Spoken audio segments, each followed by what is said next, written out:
Sa mga gustong magpunta sa Chingy Park, dito lang kayo sa Exit A. Exit A as in Apple. Tapos, punta kayo sa, i-check ko muna, B or C. So, dito kayo. So, doon yung MTR na pinapakita ko sa inyo, no? Tapos, naglakad na lang ako papunta dito. So, may hagdanan dito. Dito may hagdanan. So, papunta na yan doon sa Chingy Park. So, dito pala kayo sa Exit C. Sa Exit C pala kayo. Yan, Exit C. Ayan. Pero galing doon sa MTR, Exit A kayo maglabas. So, makikita nyo may 7-Eleven dito. So, dito kayo. Ayan, palabas na po tayo. O, dito na tayo, no? Tatawid lang kayo dito.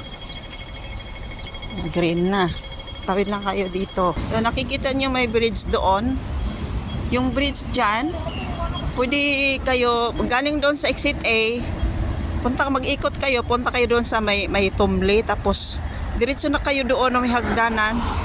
Ay na may, bridge. Ito na yung bridge, oh. Pwede din doon.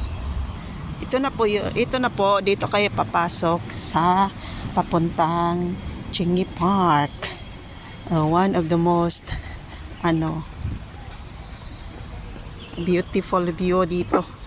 Ang gandang view dito. So dito na ako sa Chingy Park, no. Marami pang magaganda dito na hindi ko talaga napuntahan. Taga rito ako pero hindi ko napuntahan ang lugar na to. Hindi ko pa yan, yung hagdanan na yan. Hindi ko alam kung hanggang saan yung hagdanan na yan. Pero alam ko maraming pumupunta dyan. Hindi ko alam kung anong nasa tuktok. Baka heaven na po. Yan ang hagdanan. Papuntang heaven. Tapos, yung waterfalls na binost ko ay dito banda. Gustong gusto ko lang dito kasi parang tahimik ang buhay mo ba, no?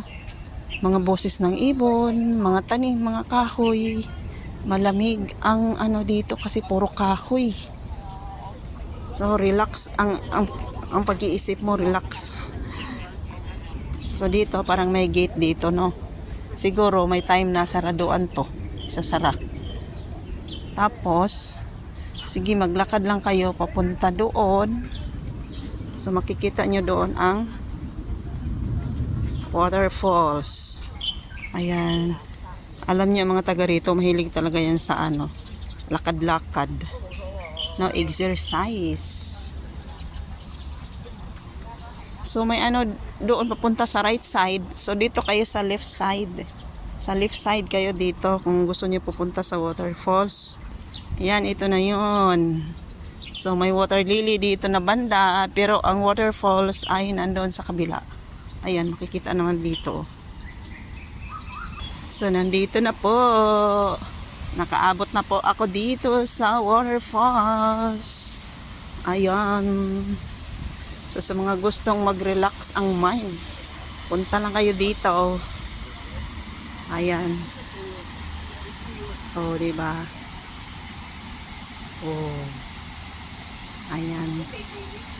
Kung gusto niyo mag-akyat doon sa hagdanan, yung mga ligon pagtuhod, mag-akyat kayo doon sa hagdanan na yung dinadaanan ko kanina. So, ganito lang kung magpunta kayo dito sa Chingy Park. Maraming mga view dito. Doon sa hagdanan ay di ko alam kung anong nasa tuktok. Thanks for watching.